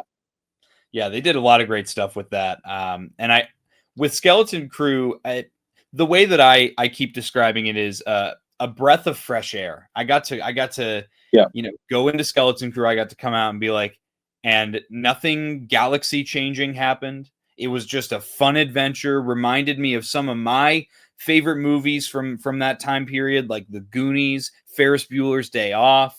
Yeah. Fun movies and then the adventure's over, and there is no epilogue where you get to hear how every character turned out I'm okay leaving it just open to interpretation. Just tell me the characters, they did the thing, they're back home. And I think all the performances were great. I think my favorite thing about the show is how well the writers did at writing dialogue for kids. The kids talked and acted their age, and that was, for me, that was the biggest plus I could possibly give the show. Well, that's the thing too that we grew up with the Goonies and the like, it was people who could write for kids. Yes. And the thing is when we're watching Star Wars, and this is the hook that Star Wars forgets, or at least Disney Star Wars sometimes. When we're watching Star Wars, we are not grown adults. We're little kids, man. You know what I mean? So when you preach to us, it's annoying because you remind us that we're not little kids at that time. Mm-hmm. You know, but when you are like, woohoo, let's grab that speeder, and oh, there's a door, and they cleaned off that door, man, and it was like, and I'm like, yeah, you know what I mean? Or like, dude, when they had the ship and it's getting eaten by the trash monster thing, which was cool. In the front of the ship was like eject kind of deal. I was cheering, man. And then like there were good vehicles, there were good bad guys. I liked dude, I was laughing, like literally laughing hard when he's like I don't know, something about how he runs the ship now, and then what was it, K-33 or what's his name? SM-33. Yeah. So he just pops him out of the camera view, you know, and it was hilarious, dude. And those kind of things are more what we need. Star Wars is not supposed to be ground changing or mind bending or anything. It's supposed to be a popcorn movie that reminds you what it is to be a kid. Mm-hmm. That's it. And I know supposedly George Lucas was all talking about the war and stuff in the original Star Wars. The thing is I was 5, 8, 9, you know, I didn't see that. Yeah. That didn't connect with me at all. It was a war I wasn't in. And you know what I mean? Maybe that's what it is. Yeah, it was intelligent. It wasn't ham fist. That's my biggest complaint with a lot, not even just Star Wars, just a lot of new stuff now is like things that are coming out, you're treating the audience like they're so stupid that you have to make sure you feed the message to them on a silver spoon, where it's like, I'm smart. I want intelligent storytelling where if you want to put a message in there about whether it's, you know, social justice or animal cruelty, whatever you want to do, just tell it in a way that when I'm done watching it, I can go, they put a message in there. I'll go back and watch it again, and I'll really focus on what they're trying to tell me this time around, as opposed to okay, guys, and now we're going to teach you about this. And I think Skeleton Crew did a great job because there were messages in there. Absolutely. One of my favorites was with where KB is with Wim when they split up, and she's like, "Oh, I'm like my augmentations are failing," and she's talking about, I can't do all the things that other kids can do. Yeah. That was great messaging about kids with disabilities and things like that. And even with the little elephant kid where he was like, my legs aren't as long as yours. I can't do as much as you do. Yes. And then she helped him. Yes. And then also, Wim helped her. Like, dude, there's a message. That is a clear-cut, beautiful message, man. Yeah. That's, and it was yeah. Yes. It was smart. Intelligently told. So you don't even know you're learning it at the time, but you do get the feels from it later. You know what I mean? Exactly. It was very Star Wars. That's why I was pitching it so much online, dude. I mean, nobody gives me anything to pitch anything Star Wars, as you can tell by the conversation we just had. But no, it was beautiful. And I know there's so many people that are burnt out, or there's so many people that are on two different political sides of things and can't separate Star Wars. Even fans, directors, everything. They can't separate the Star Wars from the politics. Star Wars is not about modern times or modern info. It is in a galaxy far, far away a long time ago, which makes you completely bonkers if you're trying to preach about current hot topics with Star Wars. It's insane. I don't understand, man. And I don't know, like, there's little tiny fixes could be fixed, but everybody loved Andor. Oh, I loved Andor. I loved Andor. Man, Andor was like, I liked Andor enough, but it was like really long. You ever going to sit down and rewatch Andor? That's my hook for Star Wars. Okay, I'll rewatch the Skeleton Crew. I will, and I've rewatched Mando season 1 and 2, and I think I've seen season 3 twice. But season 1 and 2 definitely a Mando. And Skeleton Crew I'll rewatch. I probably won't rewatch The Acolyte because I'm going to be like, wow, they killed one bee for the past 3 episodes and made about 5 backgrounds. I watch the 5th episode of The Acolyte a few times because that's the one where it's nothing but fighting and you get to watch just those awesome fight scenes. I have watched that a couple times and and then as soon as the fighting's over, I click it off and I'm like, that was great. Best hand-to-hand combat in all of Star Wars. Oh, it was absolutely amazing. By far. Yeah, if you can watch Acolyte and just take the factor, it was great. Yeah. But like when it's like, oh, I don't know him, but you're like the dude behind the counter, like, and there's like 5 Jedis and nobody's picking up. You got a little bit of dark energy. Like, come on, man. Like, I don't know. But same thing with Book of Boba Fett, man. I'll probably never watch Book of Boba Fett again, and it's not because I hated it. It's because about 40 minutes of every episode is him sitting in a bacta tank having nightmares. Yeah, like I don't want to hear that. And I don't want to hear about Boba Fett's problems. Boba Fett from back in the day shut up, kept his helmet on, and crushed it. I like that Boba Fett. You know what I mean? I don't want touchy-feely Boba Fett. I want, like, I have honor, I do this, this is what I do, I am contracted. That's the Boba Fett I like. I don't know, man. Like, there's certain things like that where it's... And if they would just realize we're kids when we're watching it, man. Stop trying to do. You ain't gonna get no kid to read the newspaper. It's just not fun. They read the comics. Not yeah. Make it comics, man. Make it fun. Like, I don't know. You remember when they did those short little ones where it was like where they did the short little ones a couple years back, where they had like the anime ones or whatever. Oh, Visions. Yeah, Star Wars Visions. Yeah. There were a couple of those that were phenomenal. But then there were others that were like, I guess I don't watch certain anime or whatever, and that's why I didn't get it. They just weren't for me. Yeah. Yeah, they weren't for me. But there were some that were awesome. And so they're doing continuations. They're doing Visions season 3 is coming out, and they're doing some continuations of some of the ones from the first season, like the one that was all in black and white. They're doing a continuation of that for this next one. See, I like that kind of stuff, and we can have more kind of stuff. I think a lot of what Disney is doing currently is the standardized format on streaming services, where you get what you get. And I don't really love that, especially not with the brand Star Wars. I like that there's new Star Wars all the time, but I don't know, man. How many things have you started on Netflix? You get to season 2 and it just never comes back. I agree. And it's like, well, why did I bother learning all their names? And that was what got me with Acolyte was, and I made like a couple videos on my channel about this, was they set up stuff like Darth Plagueis. They brought in Yoda at the very end, like a Marvel cameo at the very end, and then the show got canceled for the second season.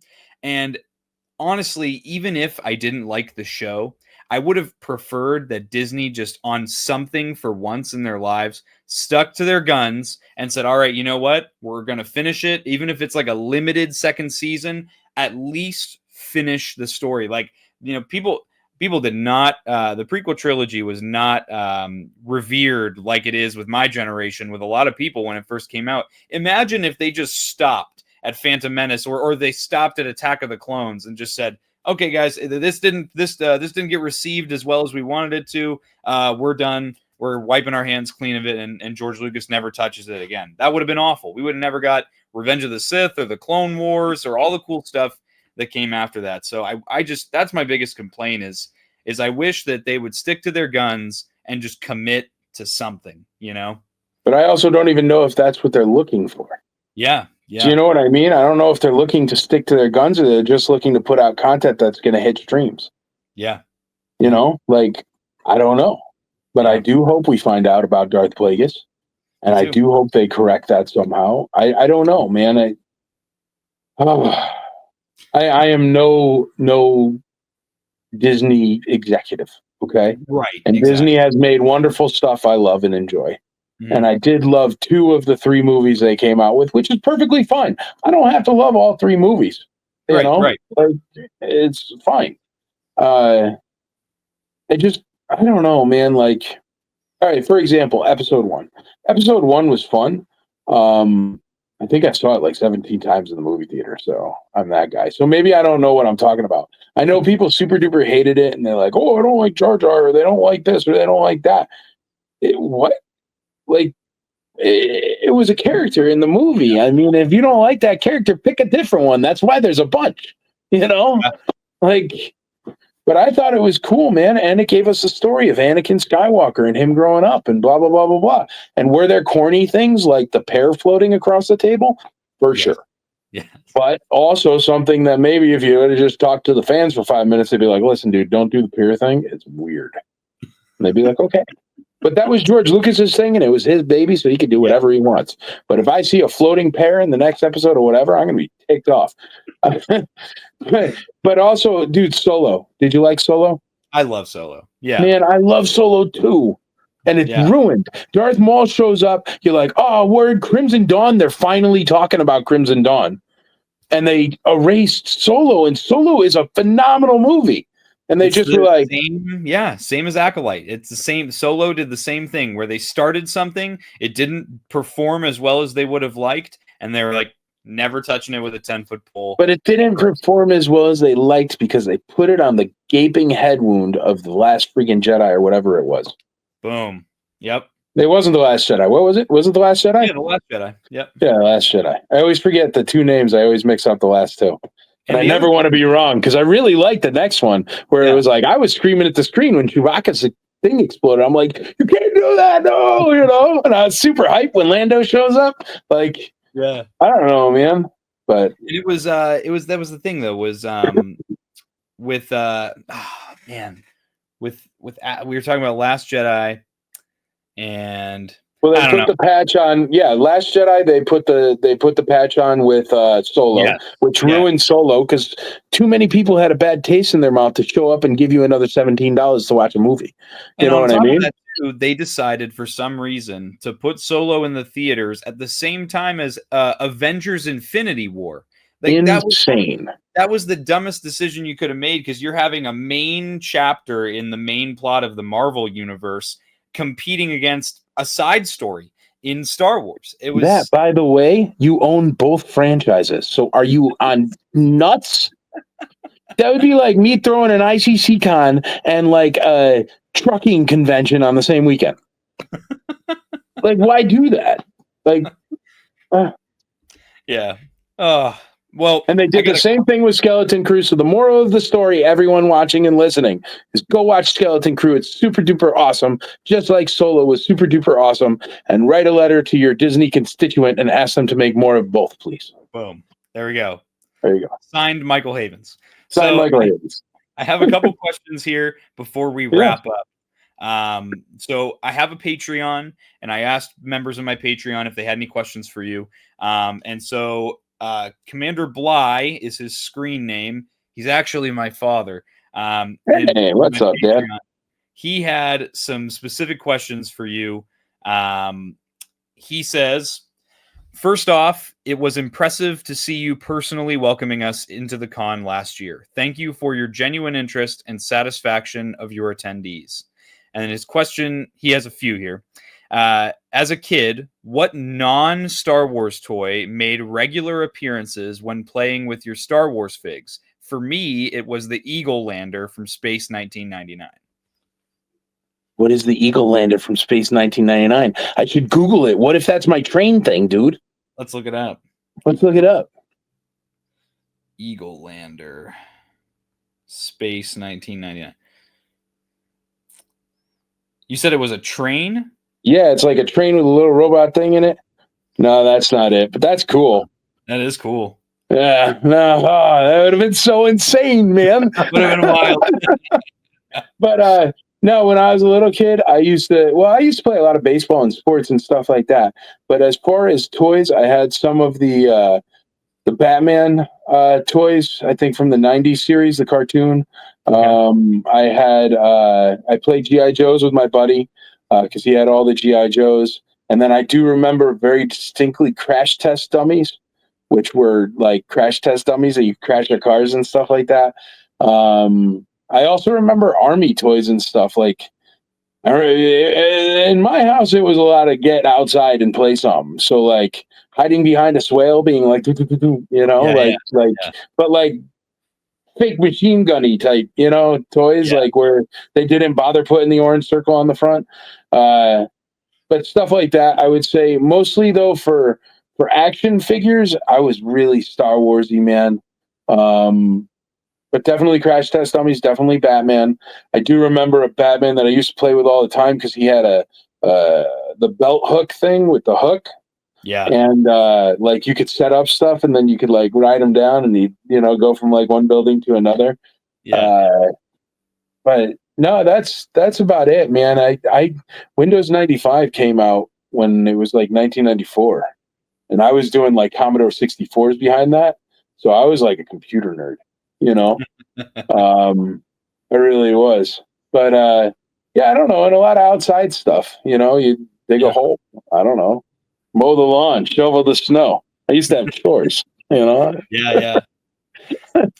So his next question is, what is one Star Wars movie prop you want most in your collection? Maybe you already have it.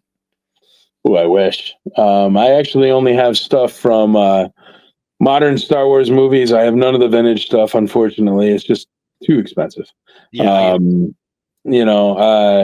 I've got a couple pouches from TFA. I've got a chip from Canobite. I don't know how that happened, but it came across my plate, and I don't like Canobite, but I totally got a chip from it.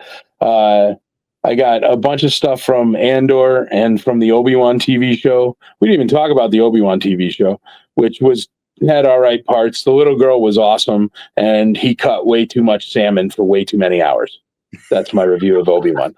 But I don't know. I would say for what prop do I want? Man, Darth Vader's lightsaber. That would be crazy. I mean, it's, or like even Vader's helmet or something. I think Vader is one of the most iconic characters ever. And I love Boba Fett. And I know everybody's like, whoa, Boba Fett's jetpack, Boba Fett's helmet. Sure. You know what I mean? Like, would it be awesome? Yes. But like end all be all, man, you got to go Vader. Absolutely. Something Vader. Because it's Darth Vader, man. Yeah. Like, yeah, I don't think there'd be a Boba Fett if there wasn't a Darth Vader. And when I was a little kid, you know what? I just remembered when I was a little kid, you know those knights, the painted metal knights? Yeah. I had a ton of those. That's No what I kidding. played with all the time. I was super into knights and medieval stuff. That's probably why I love Boba Fett so much. There we Bad go. guys with a helmet, you know? I don't know. Yeah. It's cool. I mean, that's why I like Clone Troopers so much. That was my favorite part of the prequel trilogy, was because they were cool dudes with cool colors and the helmets on. Yep. Yeah. My dog's name is Captain Rex. I'm a big Clone Trooper fan as well. My dog's name is Cody, after Clone Commander Cody. Nice, dude. They should hang out and make trouble. So my dad's next question is it pronounced AT-AT or AT-AT? It is AT-AT unless you are telling people what it is. But it's AT-AT if we're talking between each other, like BMW is BMW. But if I'm talking to you, it's a Beamer. Yeah. You know what I mean? So that's what I think it is. If you're writing it in an encyclopedia, it is AT-AT. If you're saying it, it's AT-AT. There we go. And that's exactly correct. And then my dad's last question here is he wants to know, why are clone troopers better than stormtroopers? Ooh. I don't know if I could say that. Are clone troopers better than stormtroopers? Hey, they got better gear, and there's more variants of them. Yes. Well, actually, no. Clone troopers are. You know what's weird? That's the one weird thing with Star Wars is the original stormtroopers are technically more modern than the clone troopers. Yeah. But the clone troopers have better gear. Sometimes that little lockup does happen in Star Wars. The reason why clone troopers are better than stormtroopers, here you go, Dad. It's because if you are wearing a clone trooper outfit, you can still sit down. If you're wearing a stormtrooper outfit, it has a butt plate and you can't. So clone troopers can sit. That's why they're better. Oh. My shirt says this is a 501st Legion shirt. It says better class of soldier with the clone trooper. The clone trooper things. That's a line from Captain Rex in Star Wars Rebels. Well, you know what? I'll give him that too. As far as like a soldier, clone troopers were way better because you just give the one order and they all listen straight up. And that's what they were. Stormtroopers, you always have the danger of a Finn in there that's stealing a ship and running around a planet, you know? And then, so I do have a couple questions from another patron. His name is James. His screen name is the Max Rebo Experience. Nice. His first question is, have you ever tried to get, and forgive me on the name pronunciation, Paul Soon-Hyung Lee to attend? He plays Carson Teva in the newer series. Yes. He's a nice guy. I like him. Okay. It's a little bit internal. Whatever. Nobody owns me. All right. His agent is like requires many things. Okay. You know, it's not him, but it's like, I need a place for my agent. I need a place for my assistant. I need an airfare for this. So he gets crazy expensive, crazy quick. And I love him. What was he in? Isn't he the dude from Kim's Convenience and stuff? Like, he's phenomenal. I've seen him in a bunch of different shows. Yeah. And I love him, and I'd love to have him one day. But the thing is if I do agent with a guest star like him, and I'm not trying to, but all guest stars have different levels. I mean, if it's Arnold Schwarzenegger, you do whatever he wants. You know what I mean? Mm-hmm. But the thing is there's many X-Wing pilots or whatever that would gladly come to the show without 5 other people I got to buy hotel rooms for. Mm-hmm. But he's on the list. I have his contact information. He's a sweetheart. So I'll tell you all that. So it doesn't mean that someday it couldn't happen. Yeah. But it's just that currently with my connections with him directly, it does go through an agency. And you guys see how it is, man. Like, I'm not picking on agents. Agents are a very, very necessary thing. Yes. But if you notice, the ones with agents tend to not be the ones hanging out in the bar with you drinking beers. Definitely. Yeah. And I think that for the experience factor, that's one of the big things is for the experience factor. I want the ones that hang out with the fans. Oh, yeah. You know? Like, yeah.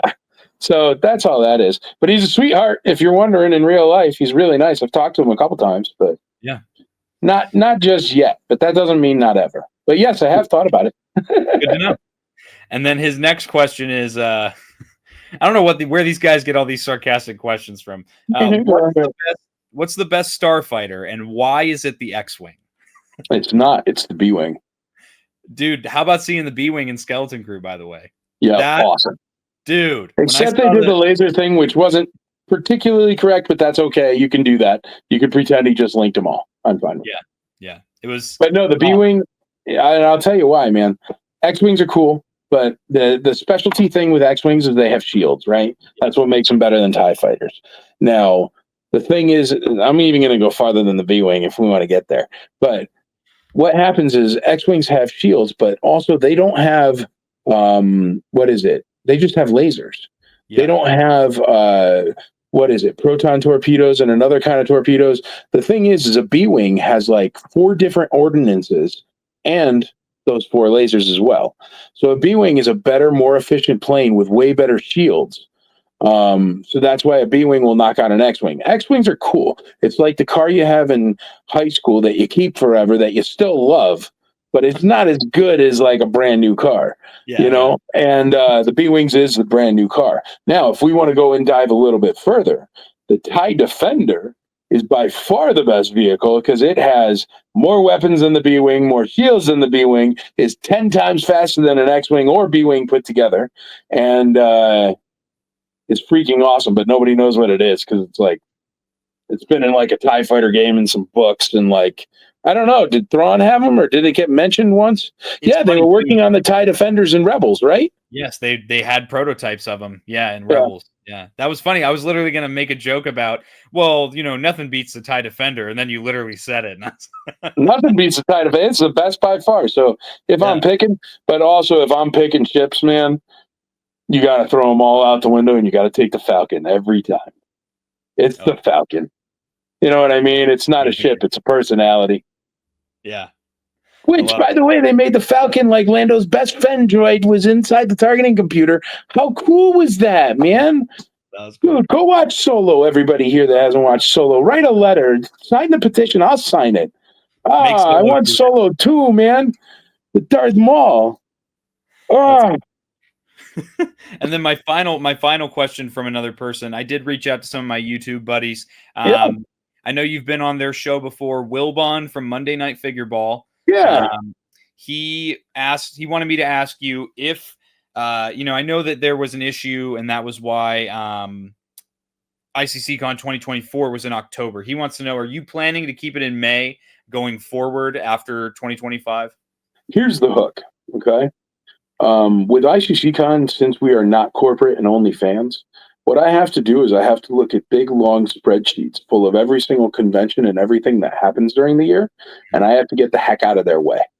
Because I'm sorry, if you go look, it's a company called Informa. You can search it. It's easily Googleable. They've been around since 1902. They make $13.5 billion a year, and they own 247 conventions in America. All the mega cons, all the fan expos, so the thing is, if I don't get out of the way of all of them, they will literally eat all our guest stars and destroy the con. No one will come, and it'll, you know what I mean? So honestly, I move around only because I'm trying to get out of the way of the other things. And I tried to do a Memorial Day thing, and it didn't work perfectly because down here, Memorial Day is different. Where are you from? Northwest Pennsylvania. Okay. Northwest Pennsylvania, kind of like Connecticut. What do you do? Memorial Day, there's Memorial Day parade. Everybody's having parties and picnics and this and that. Down here, Memorial Day, nobody has parties. Nobody has parades. It's supposed to remember fallen veterans. And a lot of people down here, those fallen veterans are their dads and their cousins and their moms and their brothers and their sisters. So they're not in a partying mood. Usually it's spent in backyards with family down here.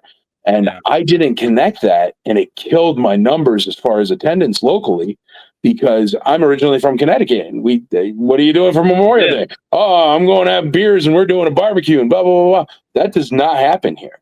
So that's why I switched from Memorial Day to later. And then what happened is I lost everybody who's super duper into horror. Because, see, you got to understand, I'm like a velociraptor here, right? I don't know what I'm doing. I'm in this cage, and I keep testing the fences to see what's going to work, okay? because this is not what I do. I'm just a nerd, and it got out of control, and now I'm here. Um, but so I tried in October, and even though it was 2 weeks before Halloween, right? Mhm. The problem was, or 3 weeks before Halloween, the problem was I was losing my Ghostbusters that come in cosplay. I was losing any of the people that are like, oh no, I'm going to this horror festival, or I'm going to Disney. What is it? Disney does like nighttime Mickey's Not So Scary Halloween or whatever.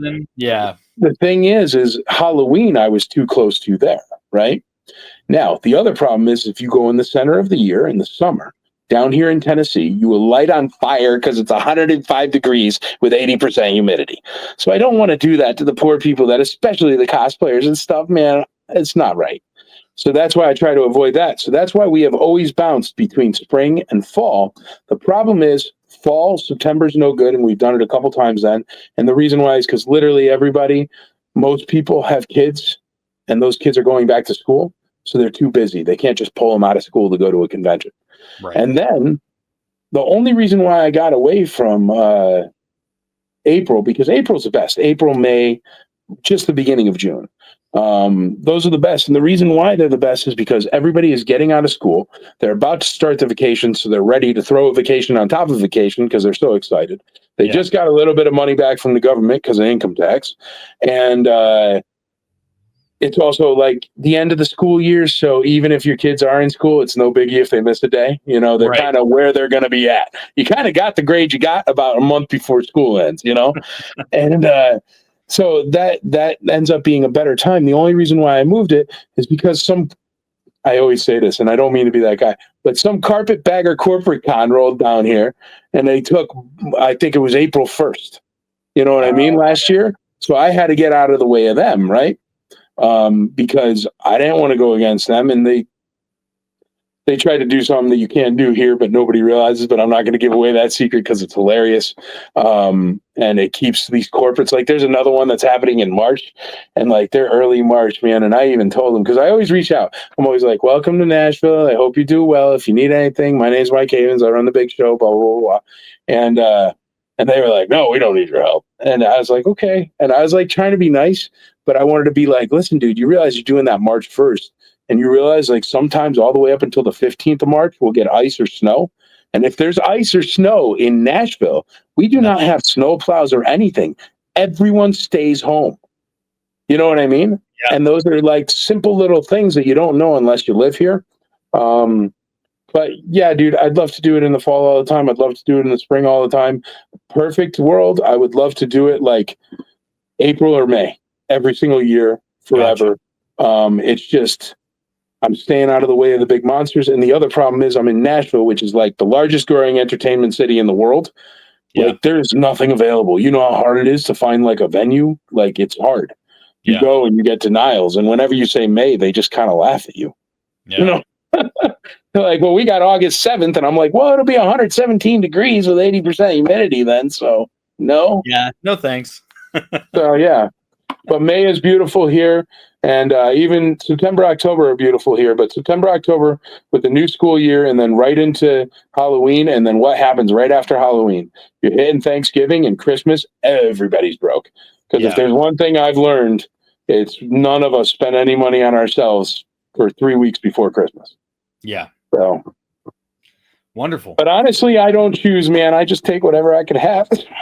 Yeah. Whatever you can get your hands on. That's it. Yeah.